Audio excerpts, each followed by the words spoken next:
Uno de los grandes logros que ha tenido la humanidad en el transcurso de toda su existencia ha sido de la Declaración de los Derechos del Hombre, la Declaración Internacional de los Derechos Humanos. Nosotros hoy, por lo menos, aunque sea vagamente, sabemos que todos los seres humanos, desde el momento de la concepción, tenemos derechos fundamentales y que no son derechos simplemente de determinados países, sino que eso ha sido establecido como una normativa para toda la humanidad. Cuando esos derechos son violentados, nosotros entonces recurrimos a la justicia para que la justicia nos permita tutelar y hacer valer aquello que es propio de los derechos que tenemos, que no es sencillamente una exigencia de cualquier índole, sino que son cosas fundamentales. Por eso, un mecanismo que por lo menos en nuestro país busca el poder proteger esos derechos es la acción de tutela que hace parte de la Constitución del 91. Cuando una persona siente que algún derecho suyo se vulnera, recurre a la acción de tutela y entonces el juez, en el plazo más corto, creo que son 72 horas, debe responder a la tutela y debe avalar para que sean restituidos los derechos que una persona pudo haber perdido. Dicho eso, yo quiero que ahora nosotros nos hagamos esta pregunta. ¿Usted considera que delante de Dios nosotros tenemos derechos? Que uno podría acercarse al Señor y decirle: vengo a reclamar esto que es derecho mío, que me pertenece. ¿Podríamos nosotros en algún momento llegar a tutelar a Dios para que nos restablezca los derechos que hemos perdido?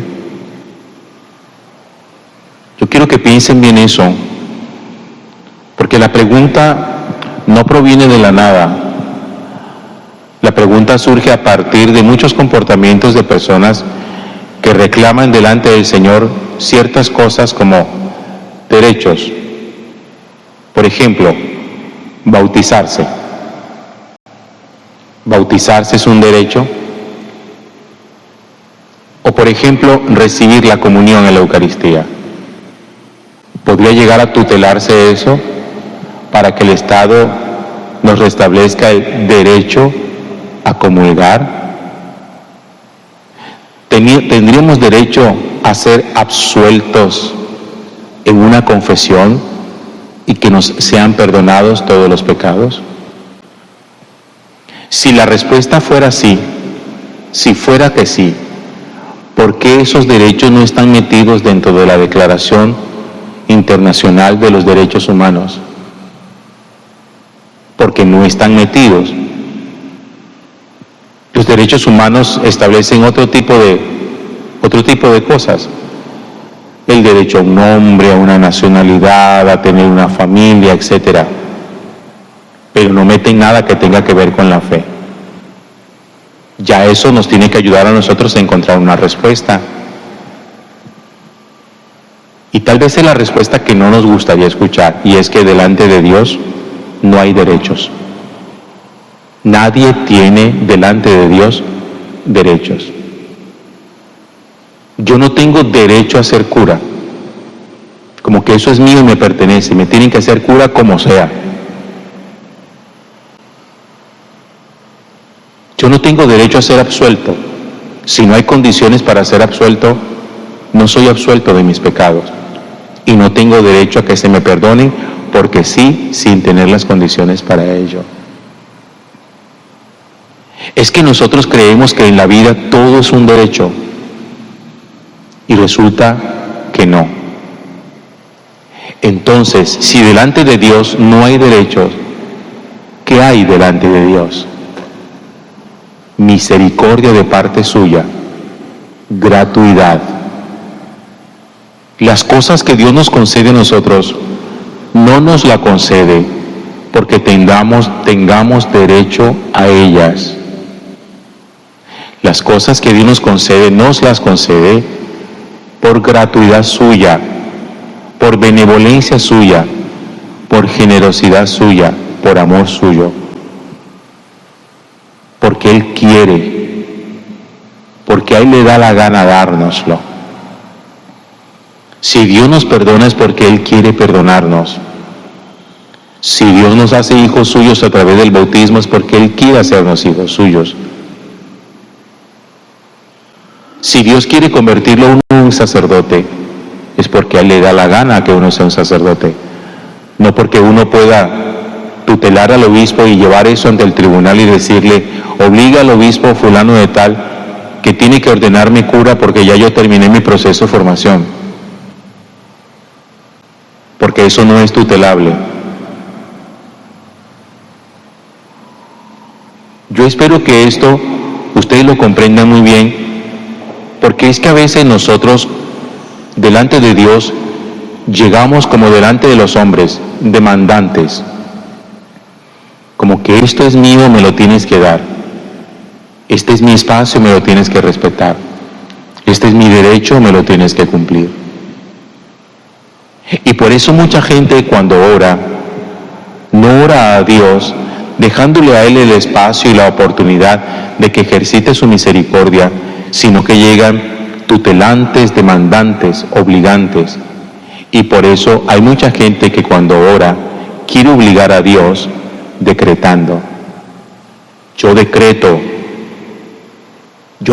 que tal cosa va a pasar. Yo decreto que hoy viene la bendición de Dios sobre tu vida. Miren, las bendiciones de Dios no vienen porque usted decrete nada. Ni usted ni yo somos nadie para decretar nada. Las bendiciones de Dios vienen a nuestra vida porque Dios quiere dárnosla, no por decreto. Como que venga, yo le escribo un papel, aquí queda decretado ya, usted es una persona bendecida. No pasa así. Por eso uno tiene que saber cómo se acerca a Dios para pedirle algo, para suplicarle algo. Y hay que hacerlo con una profunda humildad, porque es que nosotros con Dios no estamos entre iguales, no somos pares. Los seres humanos somos pares. Tenemos igualdad de derechos. Si tú violentas los míos, yo los reclamo. O si yo violento los tuyos, tú me los reclamas.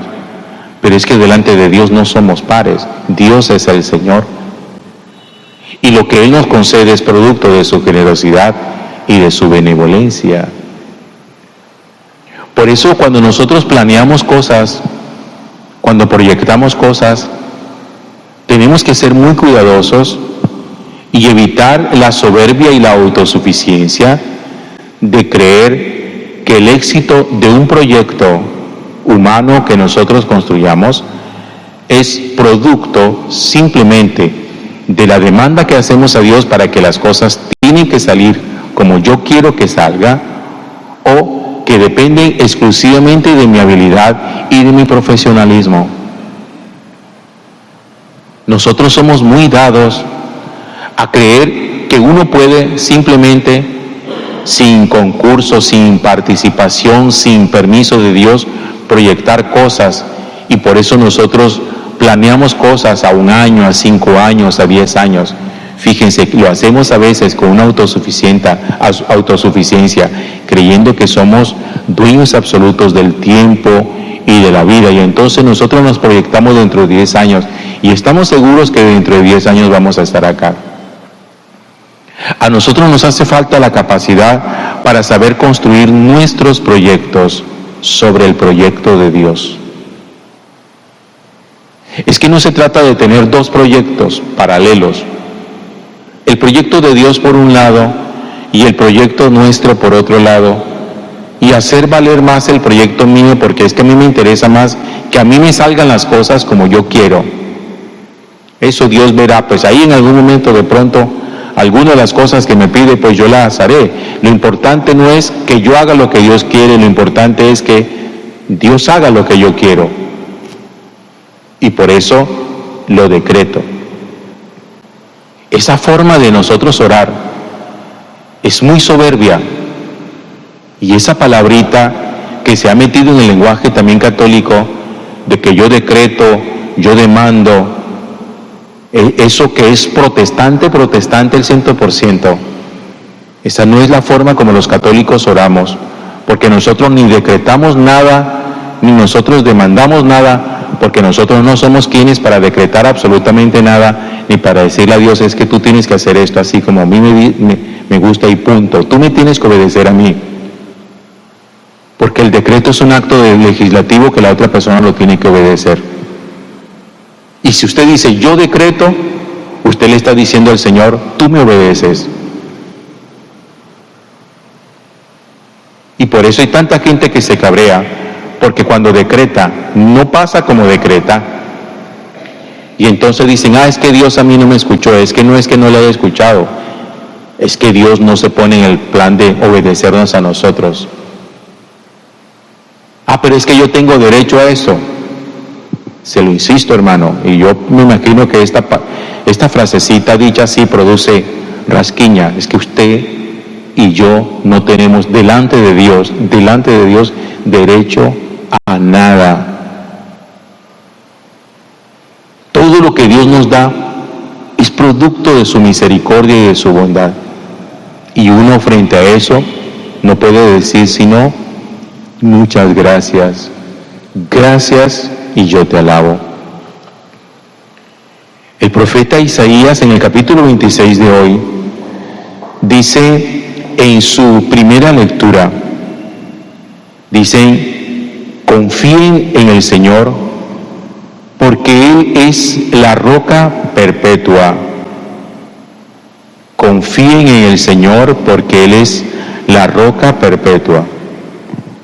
La roca perpetua significa aquel fundamento sobre el cual nosotros edificamos.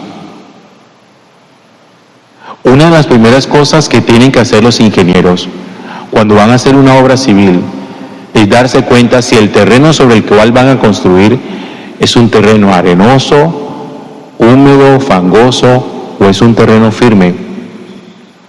Porque lo va a decir después Jesús en el Evangelio acerca de quiénes son las personas prudentes y quiénes son las personas necias. Y dice que las personas prudentes son aquellas que edifican su casa sobre roca. Edificar la casa sobre roca significa edificar nuestro proyecto sobre el proyecto de Dios. Porque si no edificamos nuestro proyecto sobre el proyecto de Dios, estamos edificando sobre arena y todo se nos va a derrumbar. El que quiera construir su vida matrimonial tiene que edificarlo sobre la roca que es Cristo. El que quiere iniciar un proyecto económico tiene que edificar sobre la roca que es Cristo. No es simplemente hacer proyecciones económicas. No es simplemente que nos proyectamos de esta forma y esto va a salir así, porque las cosas no siempre salen así como uno se las imagina. Es que nosotros somos muy dados a armar planes, programas, proyectos, pero de una manera desfachatada, que uno dice sencillamente, mañana voy a hacer tal cosa y punto, y mañana me voy a levantar y voy a hacer esto, el próximo mes voy a hacer tal cosa, el próximo año voy a hacer tal cosa. Eso es desfachatez, y eso no se puede construir así. Por lo menos, ustedes que están aquí y que son creyentes, esto es válido para un creyente. El no creyente que construya sobre lo que le dé la gana y como le parezca. El que no es creyente, si quiere construir sobre lodo, pues construya sobre lodo, que se le hunda. Si quiere construir sobre arena, pues construya sobre arena. Pero es que ustedes están escuchando la palabra de Dios y vienen a ser instruidos por la palabra de Dios. Entonces, ustedes que están escuchando, ustedes no pueden edificar de cualquier manera, ni pueden proyectar la vida de cualquier forma, porque solo los que edifican sobre roca, dice, confíen en el Señor, porque Él es la roca perpetua. La roca perpetua no es la solidez de la economía, porque ninguna economía es sólida. Todas las economías son fluctuantes. Y un país que hoy es súper rico, mañana puede estar en la quiebra. Y para la muestra un botón, nuestro hermano país de Venezuela, uno de los países más ricos del mundo, y hoy en quiebra, donde la gente aguanta hambre. Y entonces nosotros pensamos que la roca, que la solidez de un país es su economía. ¿De dónde acá que uno crea que la solidez de un país es su economía? La economía es lo más inestable, porque la economía también depende de los vecinos, depende de muchos factores internacionales. Entonces un país sólido, autónomo, independiente, no subsiste tampoco si tiene al lado países quebrados por la afectación que tienen entre uno y el otro. Por eso tienen que pensar muy bien ustedes sobre qué edifican, cómo elaboran su proyecto, quién sustenta su proyecto. Pero recuerden que el proyecto en el que uno edifica, recuerden esto que es muy importante, Dios no es la corona del proyecto, Dios es el fundamento del proyecto. Porque después que uno hace el proyecto, busca al cura para que se lo bendiga. Como quien dice, ya armamos el pastel, que venga el cura y le ponga la cerecita. Dios no es la cereza del pastel. Dios es la harina con la que el pastel se hace. Dios no es para decorar. Dios es para fundamentar. Entonces, hasta en eso hay que saber ubicar a Dios donde lo hemos puesto. Sino como alguien decorativo de nuestro proyecto o como alguien fundante de nuestro proyecto.